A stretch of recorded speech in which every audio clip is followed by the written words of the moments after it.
Hello and welcome दोस्तों, स्वागत है आपका हमारे यूट्यूब चैनल में। दोस्तों आज की इस वीडियो में हम बात करने वाले हैं बीए सेकंड सेमेस्टर गृह विज्ञान यानी कि होम साइंस के सिलेबस के बारे में। दोस्तों जो ये बीए सेकंड सेमेस्टर का जो सिलेबस होता है वही बीएससी सेकंड सेमेस्टर में भी पढ़ाया जाता है। यानी कि बीए और बीएससी दोनों लोगों को जो है सेम जो है सिलेबस पढ़ाया जाता है। और इसका सिलेबस जो है काफ़ी बड़ा होता है, काफ़ी काइंड्स ऑफ जो आप यहाँ पे देख सकते हैं बहुत सारी जो है टॉपिक्स आपको पढ़ने पड़ते हैं, अलग अलग टॉपिक्स। तो चलिए वीडियो शुरू करते हैं और देखते हैं कि कौन कौन से टॉपिक्स आपको पढ़ने हैं। काफ़ी बड़ा टॉपिक्स, काफ़ी ज़्यादा टॉपिक्स हैं इसमें, तो आप ध्यान से देखिएगा जिससे कि आप अच्छे तरीके से समझ पाएँ।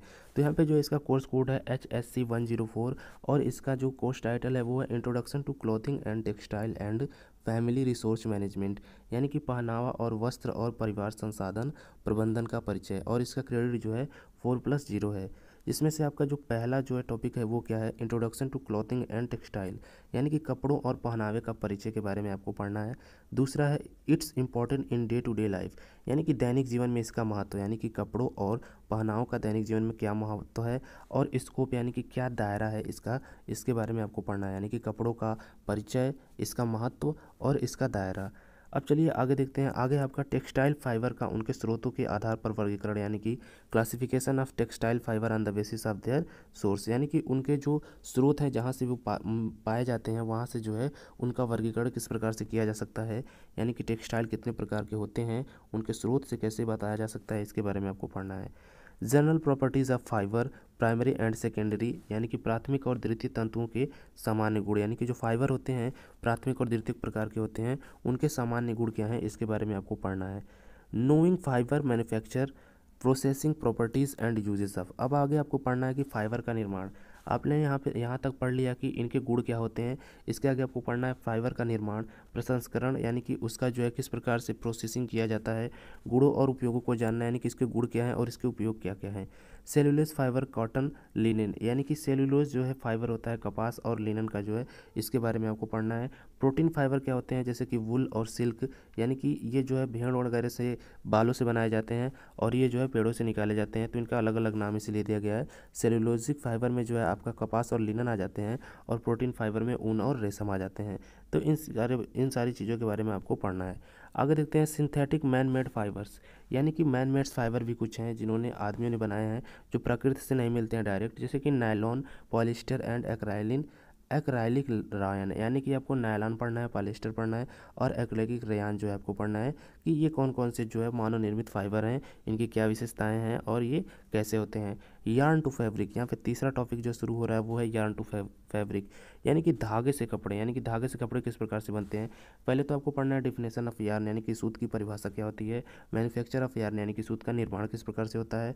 यार्न प्रॉपर्टीज, यानी कि सूत के गुण क्या होते हैं। जैसे कि आपने फाइबर के बारे में पढ़ा वैसे ही आपको सूत के बारे में पढ़ना होगा। विभिन्न कपड़े निर्माण तकनीकी, यानी कि different fabric construction techniques, weaving, netting, felting, braiding, non woven, यानी कि बुनाई, यहाँ ये भी बुनाई का ही एक रूप है। और फेल्टिंग, ब्रेडिंग और गैर बुना जो है ये किस प्रकार के जो है कपड़े के निर्माण के इनके तरीके हैं, उन सारे तरीकों को जो है आपको पढ़ना है। आगे देखते हैं तो वीविंग ऑफ क्लॉथ, यानी कि कपड़ों की बुनाई। Terminology and steps in weaving, यानी कि शब्दावली क्या है, यानी कि क्या क्या चीज़ें उपयोग में लाई जाती हैं क्लॉथ को, यानी कि कपड़े को बुनने में। और बुनाई के कौन कौन से चरण होते हैं। Types of wave, basic and decorative, यानी कि बुनाई के प्रकार क्या हैं, बुनियादी और सजावटी। ये दोनों जो है आपको पढ़ना है कि बुनाई के प्रकार में कौन कौन से प्रकार होते हैं। क्लॉथिंग कंस्ट्रक्शन, यानी कि वस्त्र का निर्माण। अब तक आपने धागा बना लिया, कपड़ा बना लिया, अब आपको उससे क्या बनाना है, वस्त्र बनाना है। तो यहाँ पे कहा जा रहा है कि टूल्स फॉर क्लॉथिंग कंस्ट्रक्शन, यानी कि वस्त्र निर्माण के लिए उपकरण कौन कौन से हैं, इसको आपको देखना है।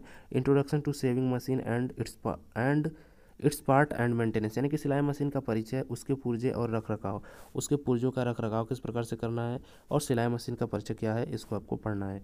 Importance of drafting, draping, flat pattern technique, advantage and disadvantage. प्रारूपण, यानी कि ड्राफ्टिंग किस प्रकार से किया जाता है, ड्रैपिंग किस प्रकार से किया जाता है, फ्लैट पैटर्न टेक्निक किस प्रकार से लगाया जाता है, इसके क्या महत्व हैं, फ़ायदे और नुकसान क्या हैं। ये सारी चीज़ें जो है आपको कपड़ों के बारे में ज़्यादा जानकारी है तो वहाँ पे जो है आपको ज़्यादा जानकारी इकट्ठा करना पड़ेगा कि प्रारूपण, ड्राफ्टिंग, फ्लैट पैटर्न तकनीक का महत्व क्या क्या होता है। Fabric preparatory step for stitching a garment, यानी कि एक कपड़े की सिलाई के लिए जो है कपड़े की तैयारी करना, यानी कि पहले तो आपको फैब्रिक लाना है और उसके बाद उसे सिल के जो है एक कपड़ा बनाना है। प्री श्रिंकिंग यानी कि सिकुड़ने से पहले, स्ट्रेंथिंग यानी कि सीधा करना, लेआउट पिनिंग यानी कि लेआउट का जो है पिन करना, यानी किस लेआउट में आप उस कपड़े को बनाना चाहते हैं। पहले तो आपने फैब्रिक लाया, उससे कपड़ा बनाया तो पहले प्री सिंकिंग किया, उसके बाद स्टंटिंग यानी कि सीधा किया, लेआउट पिनिंग किया यानी कि उसका लेआउट किस प्रकार से रहना चाहिए, किस प्रकार से वो रखा जाना चाहिए, मेकिंग मार्किंग एंड कटिंग, और मार्क जो है आपको लगाना है और उसके बाद उसको काटना है, तब जाके जो है जो फैब्रिक से जो है कपड़ा बन पाएगा। तो ये था पार्ट ए, जिसमें कि आपको फर्स्ट पेपर में पार्ट ए में इतना सारा चीज़ पढ़ना था। अभी इसका फर्स्ट पेपर का पार्ट बी भी है, जिसमें कि आपको अब होम मैनेजमेंट के बारे में पढ़ना है। पहला पार्ट क्या था, आपको सिलाई बुनाई के बारे में पढ़ना है, और दूसरा पार्ट क्या कह रहा है, introduction to home management, basic concepts, purpose and obstacle of management, यानी कि गृह प्रबंध का परिचय क्या होता है इसके बारे में आपको पढ़ना है। बुनियादी अवधारणाएँ, उद्देश्य और प्रबंधन की बाधाएँ आपको पढ़ना है। Process of management, planning, organising, controlling and evaluation, यानी कि प्रबंधन की प्रक्रिया, यानी कि जब होम मैनेजमेंट आप कर रही हैं तो उसमें आपको प्रबंधन किस प्रकार से करना है, मैनेज किस प्रकार से करना है, उसकी प्लानिंग यानी कि योजना बनाना है, आयोजन करना है, नियंत्रण और मूल्यांकन करना है कि जो हमारा योजना है वो सही है कि नहीं। Motivating factors in management, values, goals and standards, definition and classification, यानी कि प्रबंधन यानी कि मैनेजमेंट में जो है प्रेरक कारक क्या हैं, मूल्य क्या हैं, उसके लक्ष्य क्या हैं, मानक कौन कौन से तय किए हैं, परिभाषा और वर्गीकरण, इन सभी चीज़ों को आपका पढ़ना है। अगला है आपका resources, decision making, family cycle, life cycle, meaning, characteristics, types and factor affecting the use of resources, यानी कि संसाधन क्या है इसके बारे में आपको पढ़ना है। डिसीजन मेकिंग यानी कि निर्णय लेना, पारिवारिक जीवन चक्र क्या है इसके बारे में आपको पढ़ना है। संसाधनों के उपयोगों को प्रभावित करने वाले अर्थ, लक्षण, प्रकार और कारक के बारे में आपको पढ़ना है। अगला है आपका steps and rule of decision making in management, यानी कि प्रबंधन में निर्णय लेने के चरण और भूमिका। Stages of family life cycle, यानी कि पारिवारिक जीवन चक्र के चरण क्या क्या हैं इसके बारे में आपको पढ़ना है। आगे चलते हैं तो आगे दिया गया है time, energy and money management, यानी कि समय, ऊर्जा और धन का जो है प्रबंधन, उसे बचाना, उसे कैसे मैनेज करना है इसके बारे में आपको पढ़ना है। टाइम एज ए रिसोर्स, यानी कि समय एक संसाधन के रूप में। Step in making time plan, यानी कि समय योजना बनाने के चरण। Tools and aids in time management, यानी कि समय प्रबंधन में उपकरण और सहायक क्या क्या हो सकते हैं, ये सारी चीज़ें आपको करनी है। आगे जो चलते हैं, आगे दिया गया है energy as a resource, work curve, fatigue, types, causative factors and evaluating techniques, यानी कि आपको कहा जा रहा है कि एक संसाधन के रूप में ऊर्जा, कार्यवक्र, थकान, प्रकार, प्रेरक कारक और कम करने वाली तकनीकें जो हैं आपको खोजनी है, आपको इसके बारे में आपको पढ़ना है।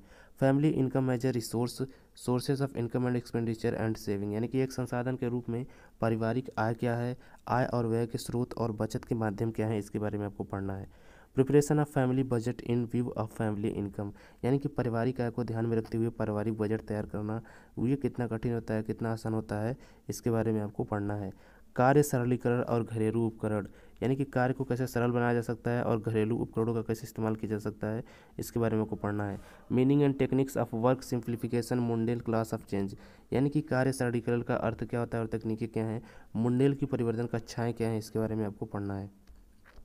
अगला है आपका principle use and care of household equipment such as pressure cooker, यानी कि जो घर में जो है कई सारे इक्विपमेंट होते हैं, यानी कि जो सारे जो है घरेलू उपकरण होते हैं, जैसे कि मिक्सर हो गया, कुकर हो गया, मिक्सर एंड ग्राइंडर हो गया, रेफ्रिजरेटर हो गया, वॉशिंग मशीन हो गया, वैक्यूम हो गया, क्लीनर हो गया, वैक्यूम क्लीनर हो गया, सोलर कुकर हो गया। तो ये सारी चीज़ें जो हैं इन सब का जो है देखभाल और इनका उपयोग करने का सिद्धांत क्या है, ये सारी चीज़ें जो है आपको करनी है। तो फर्स्ट पेपर काफ़ी बड़ा था, जिसमें कि हम लोगों ने देखा कि पार्ट ए और पार्ट बी दो भागों में बटा है, जिसमें कि एक भाग में आपको सिलाई वाला पार्ट ज़्यादा करना है, और दूसरे वाले पार्ट में जो है आपको फैमिली मैनेजमेंट यानी कि आपको हाउस मैनेजमेंट के बारे में पढ़ाया गया है। अब चलिए आगे बढ़ते हैं और देखते हैं अगला टॉपिक जो कि है, यानी कि अगला पेपर जो कि है HSC 105, और इसका जो है कोर्स टाइटल है क्लॉथिंग एंड टेक्सटाइल, वस्त्र और उद्योग। इसमें आपका पहला टॉपिक है आइडेंटिफाई फाइबर्स एंड फैब्रिक्स, यानी कि रेशम और कपड़ों की पहचान करें, यानी कि रेशम और रेशम के कपड़े जो होते हैं उनकी पहचान करनी होगी। Pure identification test, visual burning and microscopic, natural and synthetic, pure and blended fibre, यानी कि फाइबर पहचान का परीक्षण जो है यहाँ पे कहा जा रहा है, इसके बारे में आपको पढ़ना है। दृश्य, जलन और सूक्ष्म, प्राकृतिक और सिंथेटिक, शुद्ध और मिश्रित फाइबर, ये सारे जो है यहाँ पे तरीके बताए गए हैं कि कौन कौन से जो है फाइबर होते हैं, उसको जो है उसका जो पहचान करने के लिए जो है टेस्ट कराया जा सकता है, टेस्ट किया जाता है, और यहाँ पे जो है टेस्ट करने का जो है तरीका ही आपको इसमें पढ़ना है। आगे है waves identification and understanding their uses, यानी कि बुनाई की पहचान और उनके उपयोगों को समझना। लर्निंग टू स्टिच यानी कि सिलाई करना सीखना। ये सारी चीज़ें जो है काफ़ी इंपॉर्टेंट चीज़ें हैं जो आपको पढ़ना है कि क्या क्या चीज़ें आपको किस किस तरीके से करनी है, वो सारी इसमें दी गई हैं। नोइंग हाउ टू स्टिच यानी कि जानना कि किस प्रकार से सिलाई किया जाता है। An idea to straight line stitching, stitching and curves and at corner. यहाँ पे कहा गया जा रहा है कि सिलाई करने का एक तरीका जानना जिसमें कि सीधी रेखा की सिलाई का एक विचार वक्र और कोणों पर सिलाई जो है आपको करना आना चाहिए। बेसिक स्टिचिंग यानी कि temporary stitching, permanent and decorative stitching. बुनियादी सिलाई आपको जानना है कि बुनियादी सिलाई क्या होती है, अस्थायी सिलाई क्या होती है, अस्थायी सिलाई क्या होती है और सजावटी सिलाई क्या होती है। अगला जो है बेसिक सेविंग्स यानी कि बुनियादी सिलाई आपको जानना है, जिसमें कि आपको पढ़ना है सीम्स यानी कि सीम्स का मतलब ही सिलाई होता है लेकिन एक अलग तरीके का सिलाई होता है।